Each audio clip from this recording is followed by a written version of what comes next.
அப்போது ஒரு ஜாதகத்தில் பூர்வ புண்ணியாதிபதினு சொல்லக்கூடிய 5ஆம் அதிபதி பலமாக இருக்கும் பொழுது 5ஆம் இடத்தின் சுபகிரகங்கள் சுபத்தன்மையுடன் 5ஆம் இடத்தை பலப்படுத்தும் பொழுது 7ஆம் இடம் பெரும் வகையில் பாதிப்பை ஏற்படுத்தாது.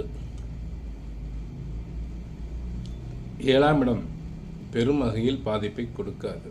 7ஆம் இடம் நல்லா இருந்து 5ஆம் இடம் கெட்டாலும் பாதிப்பு.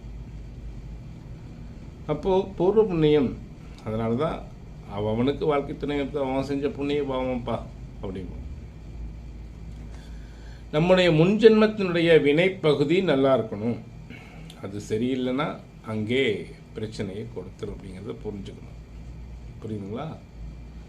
இப்போ நல்ல மனைவி அமைய என்ன செய்வது? நல்ல வாழ்க்கை துணை அமைய என்ன செய்வது? பெண்கள் நல்ல வாழ்க்கை துணை அமையணும் அப்படின்னா இந்திராணி மாங்கல்யத்தை காத்தவன் யாருன்னா முருகப்பெருமான். அதுக்காக மற்ற தெய்வத்தை வழிபட வேணும்னு சொல்ல, சிவபெருமானை வழிபடுங்க, ஐயனை வழிபடுங்க, அம்மையப்பனை வழிபடுங்க.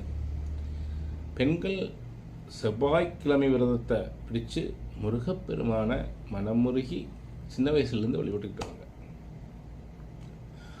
ஆண்கள் நல்ல மனைவி அமைய எம்பெருமானையும் வழிபடுங்க. அதோடு வெள்ளிக்கிழமை தோறும் சுக்கிர ஓரையில் சாயங்காலம் 6 மணிக்கு சுக்கிர பகவானுக்கு ஒரு தீபமேற்றி மனமுருகி வழிபட்டுக்கிட்டு வாங்க.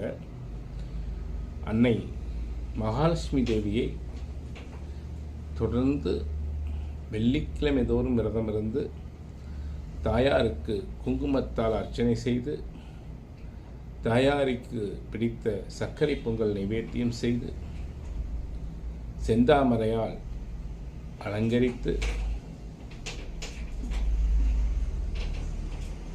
எம்பிராட்டி அன்னை மகாலட்சுமி தாயாரையும் எல்லாம் வல்ல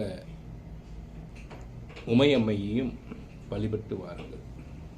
நல்ல வாழ்க்கை துணை கிடைக்கும். அது மட்டுமல்ல, முதல்ல பெண்களை மதிக்க கற்றுக்கொள்ளுங்க. ஆண்கள் பெண்மையை உயர்வாக போற்றுங்கள். பெண்மையினுடைய உணர்வுகளை ரசிக்க கற்றுக்குங்க. பெண்மையை போற்றினால், பெண்மையை மதித்தால் கட்டாயம் உங்களுக்கு நல்ல வாழ்க்கை துணை அமையும். பெண்ணில்லாமல் உலகத்தில் வேறு எதுவுமே இல்லை. நம்மை தாயாக வந்து பார்த்து கொள்ளக்கூடியவள், தாரமாக வந்து பார்த்து கொள்ளக்கூடியவள், குழந்தையாக வந்து மகிழ்க்கக்கூடியவள். அந்த பெண்மையை வணங்குங்கள். உங்களுக்கு நல்ல வாழ்க்கை துணை அமையும். புரிஞ்சுக்க.